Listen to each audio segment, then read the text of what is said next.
The sound of the slap echoed through the hospital hallway. Conversation stopped. Eyes turned. A young black nurse stood frozen, her cheek red, her dignity stripped away in front of everyone. The man who hit her, a senior doctor, looked proud of his authority, unaware that his arrogance was about to cost him everything. She didn't fight back, didn't scream. She looked at him with a calm that unsettled everyone around, because he had no idea who she really was or what would happen when the truth came out. Watch until the end. Wait a second, tell us where you're watching from in the comments, and don't forget to subscribe for more powerful stories like this. Sarah had always dreamed of working in healthcare. From a young age, she believed hospitals were places of healing, compassion, and equality. After years of study and sleepless nights, she finally earned her nursing license. Her first job was at one of the city's most prestigious private hospitals, a place known for its marble floors and spotless reputation. Every morning she arrived early, greeting patients with the warmth that came naturally to her. But it didn't take long for her to notice how things really worked.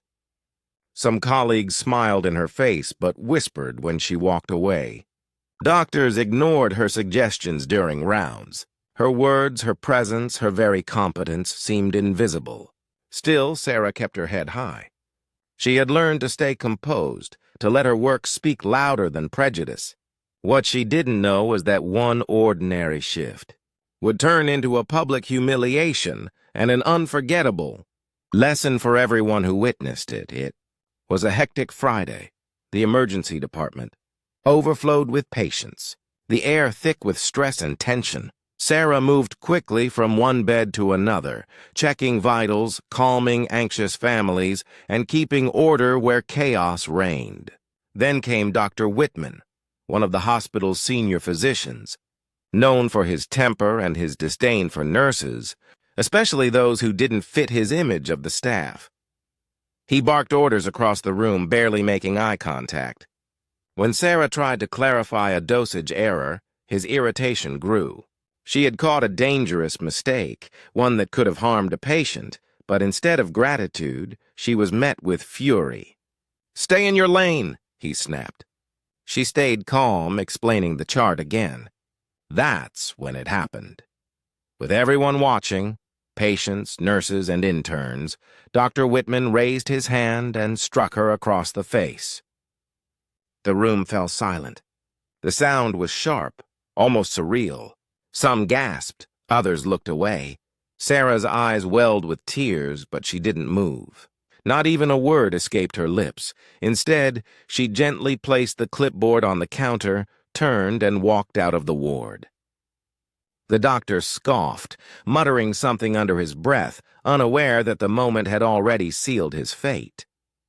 Because what he didn't realize was that the hospital director, his boss, had been in his office down the hall, watching everything unfold on the security monitor. Within minutes, the director stormed into the ward. Conversations stopped once again. The tension was thick enough to choke on. Dr. Whitman stood frozen when the director's cold eyes locked onto him. No words were needed. The director's voice, low but shaking with controlled rage, asked a straightforward question. "Do you know who you just assaulted?" Confused and defensive, the doctor stammered, "She's just a nurse." The director's tone cut through the room. "That nurse is my daughter." The silence that followed felt endless. The color drained from Whitman's face. Every pair of eyes in the room turned toward him, some in disbelief, others in quiet satisfaction. He tried to speak, but the director's raised hand silenced him. The slap he had given was now the slap that would destroy his career. Dr. Whitman was escorted out that same day. His license was suspended pending investigation. The hospital released a statement condemning workplace harassment and promising reform, but for Sarah, the damage had already been done. She sat alone in her car that evening, the weight of everything sinking in. It wasn't just the slap. It was every ignored idea, every quiet act of dismissal that had built up over time. Yet, despite the humiliation, she didn't feel broken. She felt powerful. For the first time, people had seen what she endured, and there was no denying it. Her father, the director, offered to transfer her, but she refused.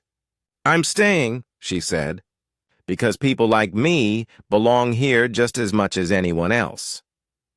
In the weeks that followed, the hospital launched diversity training and introduced new policies protecting nurses from abuse. The culture began to shift, slowly, painfully, but unmistakably, and Sarah? She continued her work with the same grace and quiet strength. Her story became a whisper among staff, a reminder of what prejudice costs and what courage can restore. Racism hides in plain sight, even in places meant to heal. But one act of injustice can spark a reckoning that changes everything. Which country and city are you watching from? Take care.